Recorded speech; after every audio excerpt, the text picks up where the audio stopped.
How far does one have to travel to get to eternity? Well, in my case, it was 10,000 miles. My name is Danesh, and this is my story. I was born in Bombay, now known as Mumbai, in the country of India, a bustling metropolis. I grew up in a Brahmin family. Now, if you don't know, Brahmin is the priest class. You don't become a priest in India, you are born a priest. My grandfather was a practicing priest, and I became his assistant and helped him, and through him I learned a lot about the religion, God, and everything else. I did not want to be a priest when I grew up, so I went to college and got a degree, became an engineer. And what I thought was a coincidence, I was selected while I was still in college by a company that, as soon as I graduated, they sent me to Michigan to work on a short-term project. I thought this was just a sheer coincidence and good luck. I wanted to be rich, and I heard that America had lots of money, and that's why I decided to come here. Little did I know that God had planned a great adventure in this great country of America. While I was here, I was invited by a family to their Thanksgiving dinner and their Christmas dinner, and finally to a play for Easter. The play was very enjoyable and exciting, and when Jesus was put on the cross, I thought the play was over, and I got up to leave when I was told, "No, please stay, there is more to come." And as I stayed, and to my surprise, within minutes they showed Jesus walking alive out of a tomb. And I still remember the thought running through my mind, they must have made that up to make the story look good. I have never heard about Jesus rising from the dead. Whoever has heard about anyone rising from the dead?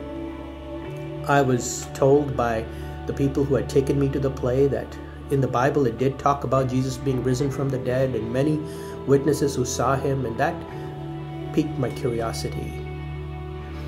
Because I had grown up thinking that I was a religious person, and I knew a lot about my own religion, and I knew a lot about others, and I thought that all you really needed was do good things and good deeds, and not do as many bad, and as long as your good outweighed the bad, God was going to account that for you, and your good karma got you into heaven.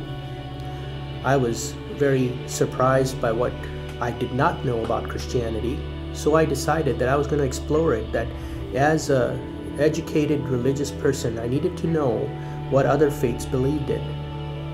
And for quite a while, for almost a year, I started attending church, listening, trying to figure out what they were saying, and I was impressed by some of the people who seemed to live the life that they proclaimed. I don't think I'll ever forget the day, February 18th, 1991. I woke up in the morning just having an urge to go to church. It was unusual. So I decided to call the people who used to take me to church and ask them if they wouldn't mind going with me to church, because I didn't really want to go alone.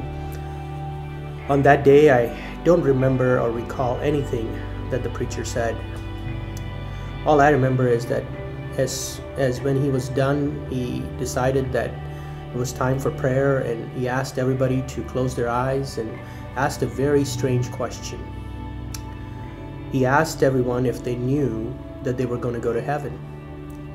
And all those who know that they're going to go to heaven if they were to die tonight, to raise their hand. Now that's a strange question. How does anybody know that? In my mind, I was thinking, we will probably find out someday. In my theology, you do enough good, and maybe, hopefully, after a few times and a few tries as being reincarnated as different persons, maybe you could get to heaven, but nobody really knew for sure. I was surprised. I really wasn't listening to the preacher because I opened my eyes and looked around, and a lot of people had raised their hands. Then the preacher asked another question, equally strange, and said, well, how many of you will be honest and say you don't know that you're going to go to heaven? And quite a few people raised their hand, and I thought that that was true of me. Still, I wasn't really going to give in and raise my hand for anything. But something inside me was just telling me that I really need to respond. I really need to be honest here. And I said, well, I believe I'm one of those people who are not sure, not even sure if God can be known.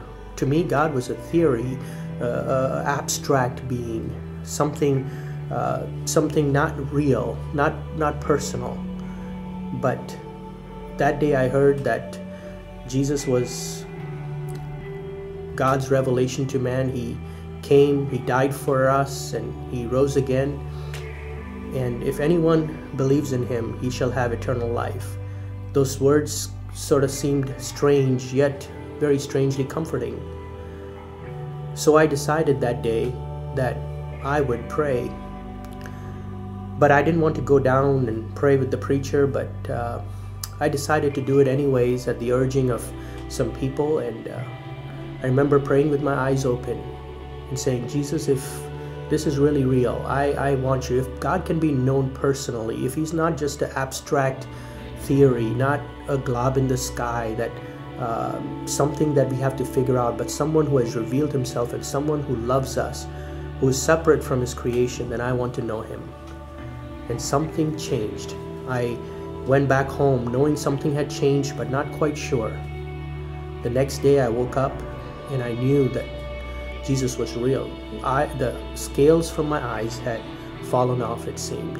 I started reading the Bible, and it was amazing as God started just revealing Himself to me. That day, Jesus became personal. It became personal.